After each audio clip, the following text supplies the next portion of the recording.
How many of you believe that this law is actually killing babies? I do. 5 foster moms from Western Washington who all have a history of caring for babies born addicted to fentanyl came to King 5 with a message. There's a big difference between reunification and safe reunification. And right now, are babies and toddlers safe?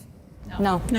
A law aimed at keeping kids out of foster care and with parents is failing.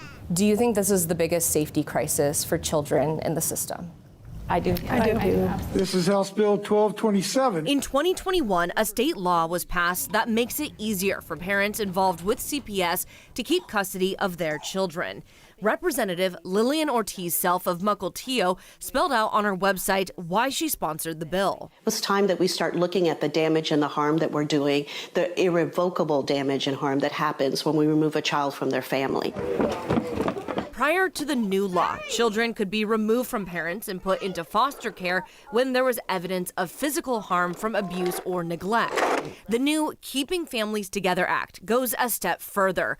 To remove a child, there must be evidence of imminent physical harm and substance abuse. Even when babies are born affected by highly toxic fentanyl, it isn't enough to take a child away. We're just setting everyone up for failure and loss and heartbreak. I'll be honest, I'm angry.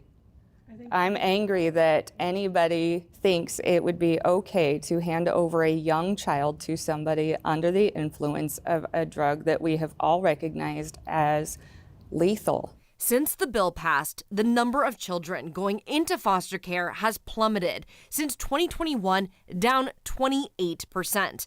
But look at what happened as more kids were reunified with their families. Deaths and near deaths of children went up by 114%. State records show fentanyl was a major contributor to the increase, with the majority of victims babies and toddlers. The exact system that was designed to protect these children is traumatizing them further. And killing them. And putting them at great risk, yeah. So how could a baby possibly overdose on fentanyl? They're ingesting it. Police are finding that babies are picking up the pills that look like Skittles and putting them in their mouths. They're also getting their hands on foil or the straws that are used to smoke the fentanyl. And it doesn't take much.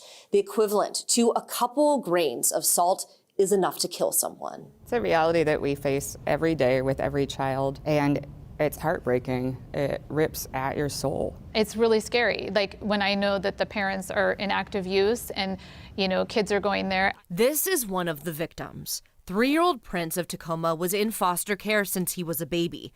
Last year, CPS reunified him with his mother. 6 months later, he was dead. His mother is accused of torturing Prince and beating him to death.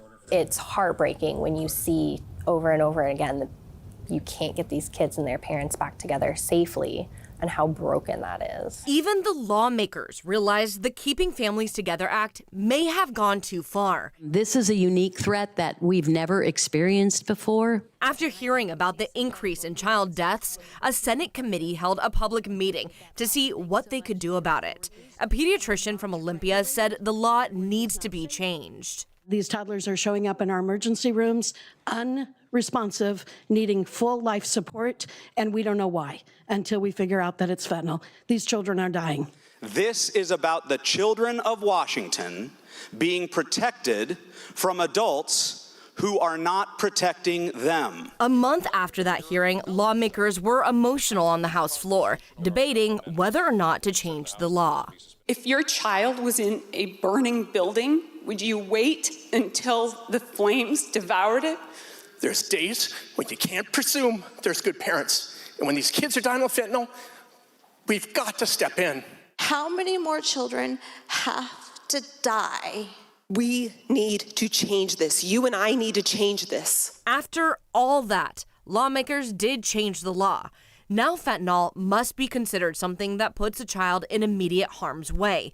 But these foster moms say in practice, it's not enough. So if nothing happens with this law, what is going to happen? Kids are going to keep dying, and we're going to see more and more kids die. I spoke with a representative 2 days ago who said he is tracking these deaths and is working to change the current law. We do expect that to be introduced in a couple of months during the next legislative session.